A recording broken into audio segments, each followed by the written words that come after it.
आपण पाहता बुलढाणा सुपरफास्ट।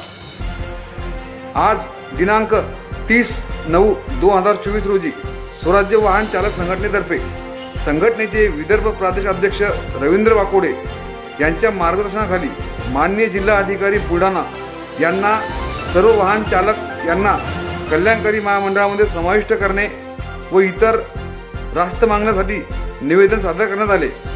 त्यामध्ये प्रामुख्याने महाराष्ट्र ऑटो रिक्षा आणि मीटर टॅक्सी चालक कल्याणकारी महामंडळाकडून केंद्र शासनामार्फत व राज्य शासनामार्फत राबवण्यात येणाऱ्या विविध कल्याणकारी योजनांचा लाभ ऑटो रिक्षा व मीटर टॅक्सी चालकाप्रमाणेच इतर चालकांना समाविष्ट करून न्याय देण्याची विनंती करण्यात आली।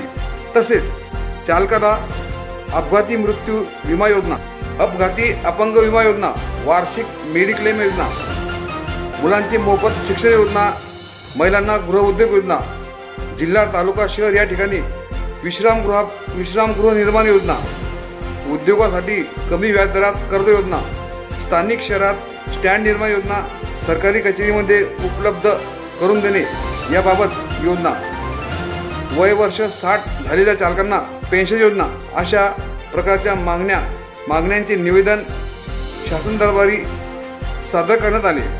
सदर निवेदन देतेवेळी स्वराज्य वाहन चालक संघटनेचे अनेक पदाधिकारी आणि कार्यकर्ते उपस्थित होते। त्यामध्ये प्रामुख्याने रवींद्र भाऊ वाकोडे विदर्भ प्रदेश अध्यक्ष, महाराष्ट्र राज्य, गजानन भगत प्रदेश सचिव विदर्भ, आकाश भाऊ वानखेडे जिल्हा बुलढाणा अध्यक्ष, सुनील भाऊ हिवाळे बुलढाणा, पंकज घोटाळे उपाध्यक्ष बुलढाणा, अजय भाऊ पवार तालुका प्रमुख मलकापूर, विजय खराडे तालुका उपप्रमुख मलकापूर, श्याम भाऊ खरात शहराध्यक्ष मलकापूर, विशाल भाऊ गायकवाड सचिव मलकापूर, तसेच आशिष भाऊ रानडे कोषाध्यक्ष मलकापूर व इतर अनेक कार्यकर्ते उपस्थित होते।